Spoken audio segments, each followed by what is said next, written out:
Greetings, film fans. Lieutenant Fish is back to bring the pain with a new review.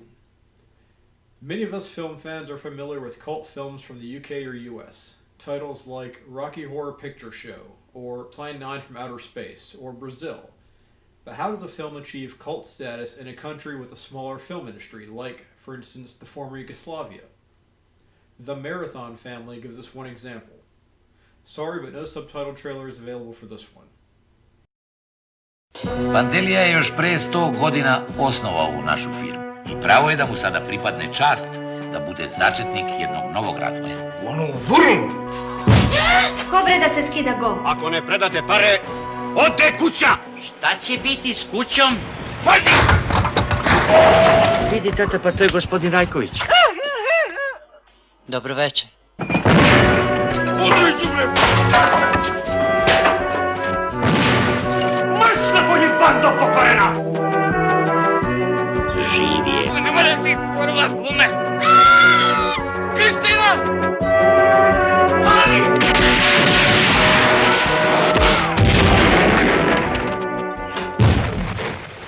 Ostali samo dugmici.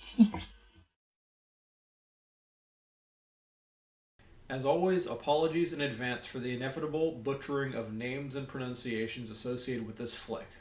Unfortunately, I don't think there's any way to get around it in this case. For a movie that came out in Yugoslavia in 1982, there's a surprising number of clips available on YouTube from this film. If you search using the original title, which I won't even attempt to pronounce. I'll leave a couple of links below, though, with more information.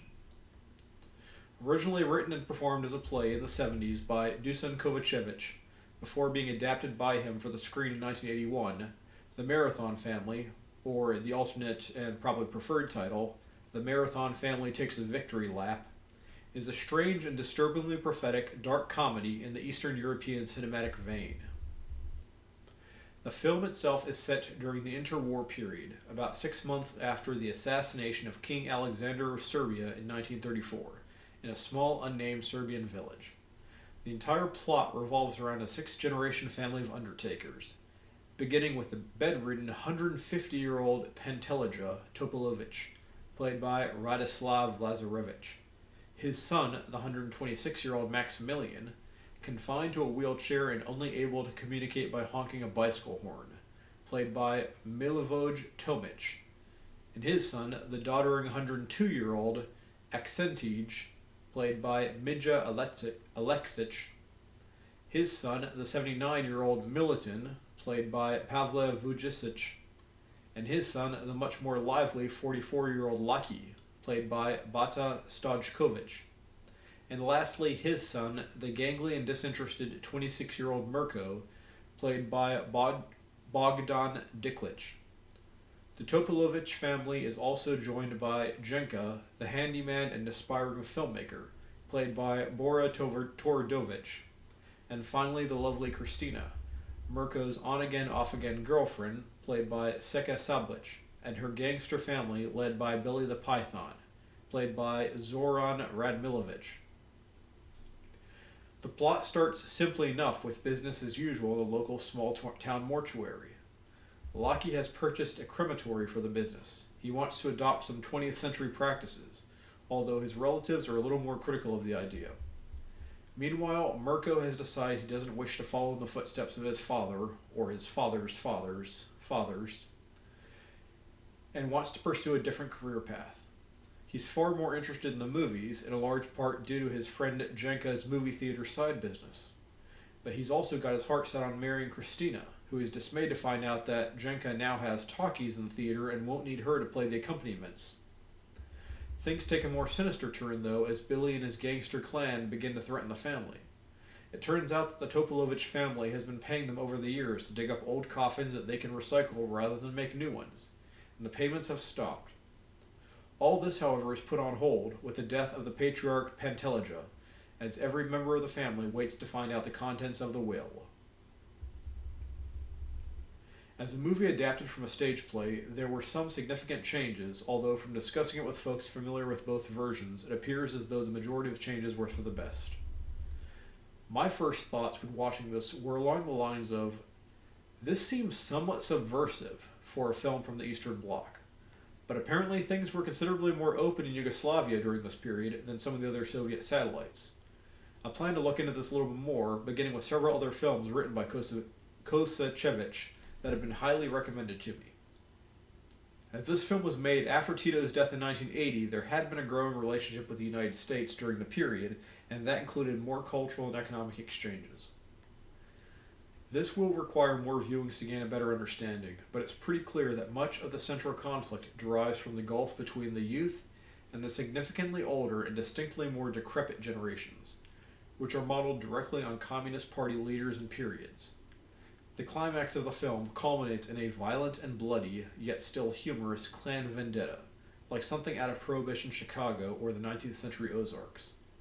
What becomes increasingly disturbing as one views this last segment, however, is how eerily prescient it is of the Civil War that came 10 years later, or 20 years when thinking of the original stage play. The performers are all excellent in their parts, character actors one and all. There is really no single leading role in this ensemble performance. While the stage roots of the film are evident throughout, one can also detect a real passion for the cinematic tropes and freedoms as well, and keep your eyes open for the final shot. Plenty to read into that image as well. As far as the cult status of the Marathon family, it's harder to see from my perspective, but speaking to someone who watched it growing up, it was apparently a ubiquitous pop culture phenomenon locally, with many favorite lines and phrases, much the way folks meme clips from Tropic Thunder or similar satirical films today. The individual who turned me on this title also stated that for his generation growing up in Yugoslavia, this film had the comparable impact and cultural significance that the original Star Wars movies had stateside, which is definitely eyebrow-raising, particularly since films like Star Wars were actually already available in Yugoslavia during this time, unlike some other countries, which may give another indication of how important it was domestically there. To my knowledge, from running a few searches, the Serbian DVD is the only DVD version currently on the market, and definitely the only version with English subtitles. I've seen a couple posts about different versions out there that may be bootlegs, but the one I'm picturing appears to be legit and is the one offered for sale at Small Serbian Shop, the e-store I picked up Technotees from, and at least one other Serbian e-store.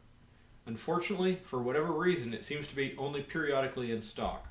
Although if you sign up for notifications, you should receive an email in a timely manner, based on my experiences. The release on Blu-ray of the film Underground, also written by Kovacevic by Kino earlier this year, may herald future US releases, but for the moment, you can't go wrong at this price point. The DVD is marked Region 2, but appears to be region free. At any rate, VLC as usual has no issues with it. The film is full frame 4:3. But per IMDB, that was the original filmed ratio. I know it was screened theatrically, but perhaps it was a budget decision or something based on other resources or thematic considerations. The picture isn't excellent, more resembling an early 70s Hammer film than an early 80s US mainstream film, but it's still adequate. It's a good quality stereo audio mix, remixed from the original mono. The English subtitles are well presented throughout, no issues there. There are no English-friendly special features, but for the native Serbian speakers, there is a discussion with Dusan Kovacevic that is probably very enlightening. On the whole, this is an entertaining, very black comedy that is appropriately both funny and disturbing, all the more so when one considers how prophetic it proved. For this review, I also need to give a big shout out to my fine supporters at libertarians.com, one of whom has given me several unique movie recommendations, including this one, as well as providing a lot of very useful contextual background for this film that I would not have been able to dig up easily otherwise. Libertarians. Come for the liberty-oriented discussions, stay for the fan fiction. Full disclosure, I am a regular poster and sometime contributor at libertarians.com. I like the cut of their jib. As always, if you like this review, please hit the like button, feel free to subscribe or follow me on Twitter, and check out my older reviews. New reviews will be coming out on Fridays from here on out, other videos when the opportunity strikes. The next movie review will actually be a special thematic double feature. Top secret, but due to my work schedule next week, it won't be out till the 20th. Stay tuned, movie fans. Lieutenant Fish, out. Bogu hvala, ve ekipo proživeh u zdravlju i radu. Slutim da mi je vreme umirati, te ove reči u pero govorim prijatelju advokatu Miliću, jer u vas, deco, sve zajedno nemam ni malo poverenja. Žao mi je što ste moji, a ne deca nekog mog neprijatelja, ko je vas poznavao, ni pakao mu neće teško pasti. Što se tiče moje imovine, a to vas najviše zanima, mogu vam saopštiti sljedeće. Sve što imam, ostavljam samom sebi. Pantelija. Kome bre ostavlja? Sebi. Kako može mrtav čovjek da nasledi samog sebe? On nas i posle smrti pravi ludima. Iskopat će tebe, Bili, ja ti kažem. Deda, baš si krme. A koliki je moj deo? Ovoliki.